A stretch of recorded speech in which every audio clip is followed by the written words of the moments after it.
Welcome back everyone, my name is Zephyr and I'm glad to have you with me once again in this video. If you prefer a written review over watching a video, you can check out my written review down in the description box below. The contents are more or less the same. Now, before I begin, I would like you to know that this review of Mutant Year Zero Road to Eden is based on version 1.08. And so, during my downtime, I played Mutant Year Zero Road to Eden.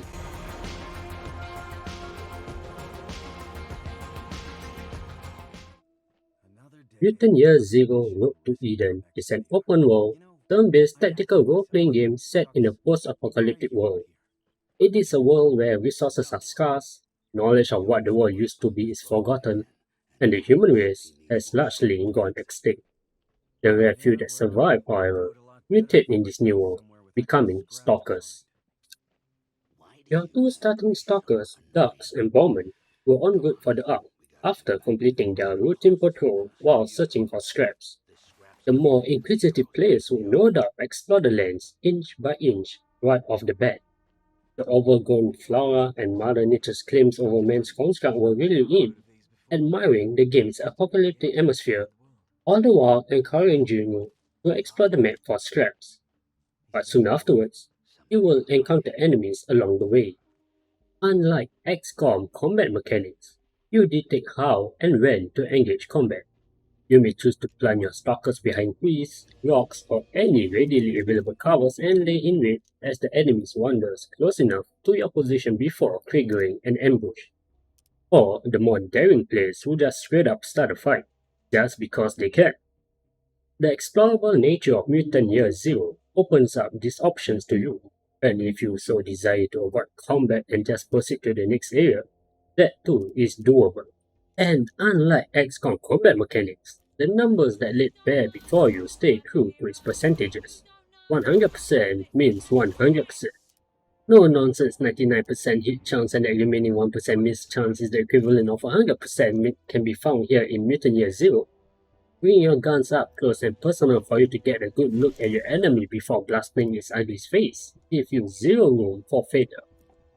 Willing to kill it though, will have your ugly face exploding next.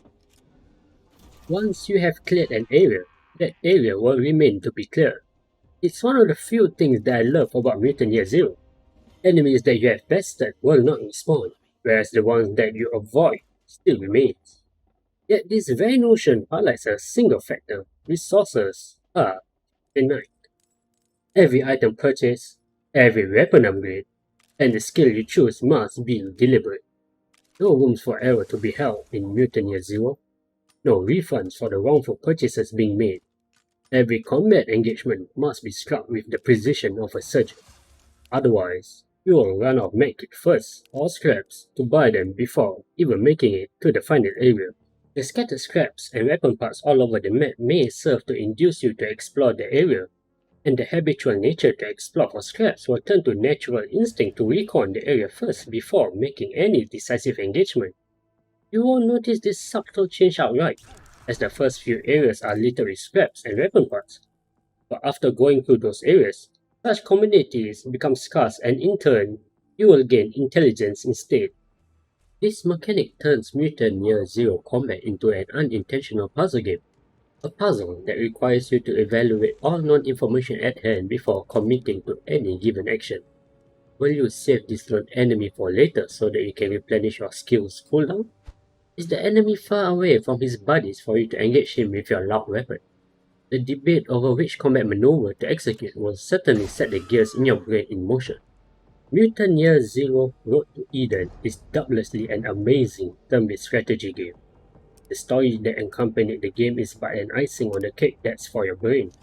Regrettably, its linear story doesn't add much to its replayability value.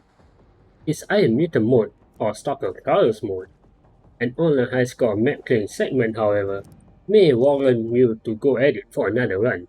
But for me, I already had my fill. And for that, I rate Mutant Year Zero Road to Eden 8.5 out of 10. Mutant Year Zero Road to Eden is available on the PC, PlayStation 4, Xbox One, and Nintendo Switch. and you can get the game for $44.99 or your region equivalent. If you remain undecided, you can take a look at my non-commentary walkthrough for Mutant Year Zero or try out the Mutant Year Zero demo. The link for the walkthrough and the demo can be found in the description box below. I hope my review is helpful to you, and if you'd like to see more reviews and non-commentary gameplay, please subscribe to my YouTube channel. I hope to see you all next time. See ya!